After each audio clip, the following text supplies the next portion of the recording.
Walmart has always lived and died by one thing: product sales, inventory turnover, an actual person coming in the store to buy something. That's all changing though. The company's investing millions and millions of dollars into technology because they've realized one thing: data is the most valuable thing on the planet. The retail stores are just the tip of the iceberg for a far more lucrative business. And a secret plan is currently underway that nobody's paying attention to. All this money is being funneled into two places. Walmart is no longer a retail company. They're a technology company. Big box stores are popular this time of year. Brian Nichols to replace Rob Walton. Bonus of up to $1,000 per year. Walmart's share gain among higher-end consumers.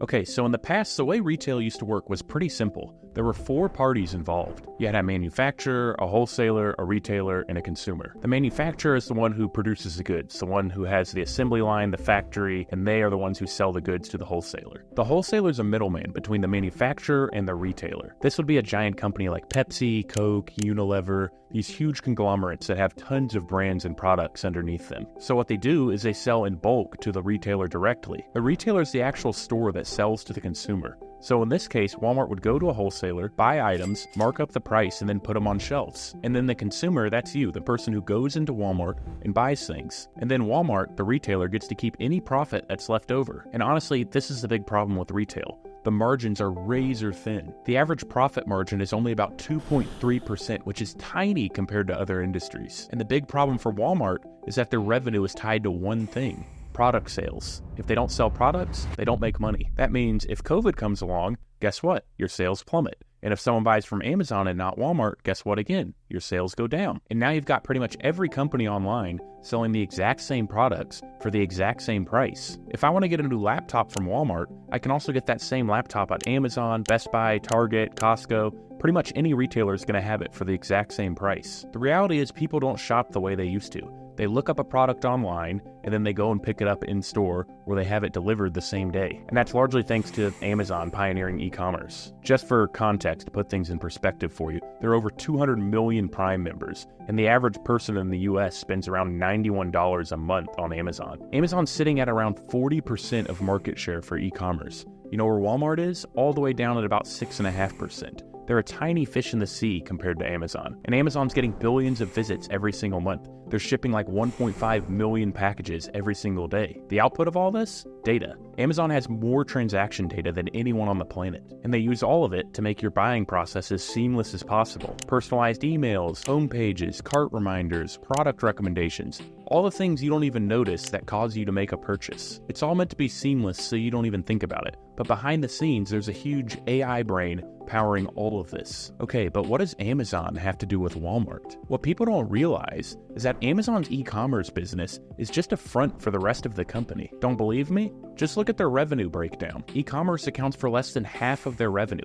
Everything else comes from AWS, subscriptions, advertising, and all the fees they charge to sellers. The best companies all have one thing in common: diverse revenue streams, something with high margin that's not connected to their core product offering. Amazon has Prime, AWS, and a whole advertising business. Apple has the App Store, Apple TV, all of their different products. Tesla has this whole software subscription business. If you're Walmart, the question you have to be asking yourself is, how do I compete against the biggest e-commerce company in the world? The answer? You build a better mousetrap and you reapply the same tried and true formula. You don't reinvent the wheel. You just build a better wheel. And they're catching up fast. Their e-commerce business is already basically at par with Amazon. They can ship pretty much anywhere in the US same day. There's two big things they're focused on in particular though: loyalty and advertising. Walmart Plus and Walmart Connect. Walmart Plus is the backbone of everything. You've probably noticed this common trend when you go to the store yourself. The cashier always asks the same question: are you a rewards member? Do you have a card with us? And the reason they do this is simple.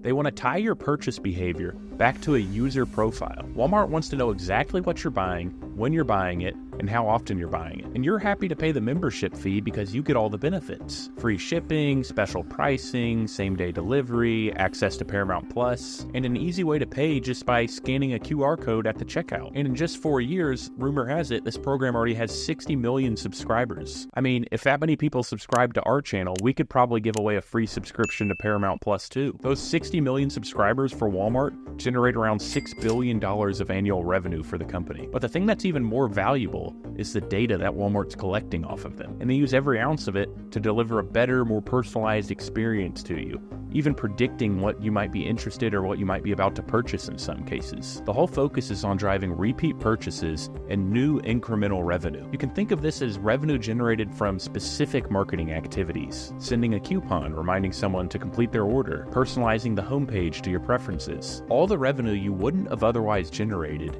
if things held constant. The whole idea of a loyalty program is a value exchange. Walmart is essentially paying you for your data so they can deliver a better experience to you. And they know, just by delivering a better experience, that you'll spend more with their brand. The goal is two things: increase your average order frequency and increase your average order value. It's much cheaper and more effective to increase the lifetime value of an existing customer than it is to acquire a new one, because they can market to you through owned channels. They don't have to waste money advertising on Facebook and Google to reach you. They can communicate with you directly through your phone, through the website, through your email, because you opted in the moment you signed up for the loyalty program. They have all of that information on you now. And this is where the next part of their master plan comes into play: advertising. You're probably thinking, advertising? Walmart's a retail company. What are they trying to get into advertising for? Advertising's supposed to be for the big tech companies: Google, Twitter, Facebook. Here's the thing though, Walmart's actually already rolled this out. They have this little known division called Walmart Connect. Well, it's actually not that little.